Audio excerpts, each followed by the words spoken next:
हम केवल मंजूरी खेल रहे हैं। दुनिया के 68 देश स्पुतनिक को अपने यहाँ खरीद के लगाना शुरू कर चुके हैं। ये क्या मजाक चल रहा है? भारत सरकार सोती नहीं और भारत सरकार अब भी सो रही है वैक्सीन को लेके।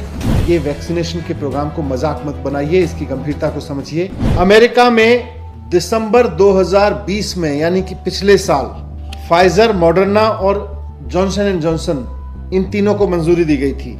उन्होंने पिछले साल दिसंबर में इन तीनों वैक्सीन को अपने यहाँ इस्तेमाल की मंजूरी दे दी थी। भारत सरकार ने ना अभी फाइजर को मंजूरी दी है, ना मॉडर्ना को मंजूरी दी है, ना जॉनसन एंड जॉनसन को मंजूरी दी है। सारी दुनिया की सरकारें इन वैक्सीन को ना सिर्फ मंजूरी दे चुकी हैं बल्कि अपने यहाँ अपने लोगों के लिए खरीद चुकी हैं और हम मंजूरी तक नहीं दे रहे हैं अभी। ऐसी क्या मजबूरी है? ऐसी क्या मजबूरी है कि हम केवल और केवल देश में बनी 2 कंपनियों की वैक्सीन के सहारे निर्भर हैं और वो भी आप उनको निर्यात किए जा रहे हो, आप उनको एक्सपोर्ट किए जा रहे हो, वो देश में उपलब्ध नहीं है। रूस ने अगस्त में स्पुतनिक को मंजूरी दी थी पिछले साल और दिसंबर में उन्होंने अपना मास वैक्सीनेशन प्रोग्राम शुरू कर दिया था। 2020 में हमने स्पुतनिक को मंजूरी देने से मना कर दिया था। अप्रैल 2021 में जाके हमने मंजूरी दी। हम केवल मंजूरी खेल रहे हैं। दुनिया के 68 देश स्पुतनिक को अपने यहाँ खरीद के लगाना शुरू कर चुके हैं। ब्रिटेन ने दिसंबर में फाइजर को मंजूरी दी।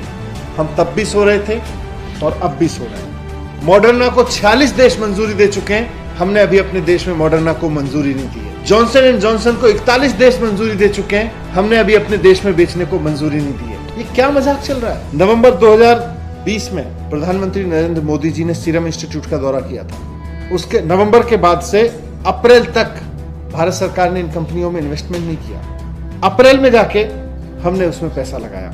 अमेरिका की सरकार ने अपने देश के लोगों के लिए वैक्सीन बनने से पहले मार्च 2020 में वहां पे इन्वेस्ट करना शुरू कर दिया था। जिस वक्त वहां की सरकार पहली कोरोना की वेव से लड़ रही थी, उस वक्त वहां उन्होंने वैक्सीन में इन्वेस्ट करना शुरू कर दिया था। भारत सरकार सोती रही और भारत सरकार अब भी सो रही है वैक्सीन को लेके।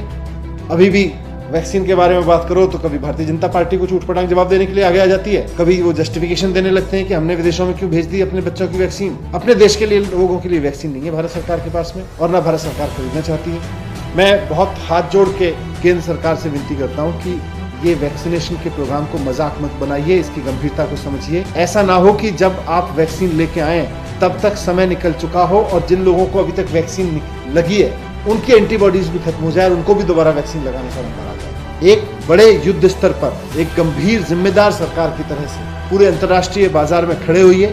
Moderna, Johnson and Johnson, Pfizer, ये वैक्सीन अवेलेबल हैं मार्केट में। दुनिया की बहुत सारी सरकारें उनको खरीद रही हैं, खरीद चुकी हैं, मंजूरी दे चुकी हैं। आप अभी मंजूरी देने में अटके हुए हैं। इनको मंजूरी दीजिए, इनको खरीदिए और अपने देश के लोगों के लिए लेके आइए। ये राज्यवार राजनीति से बाहर उठिए और देश के लोगों के लिए सोचिए।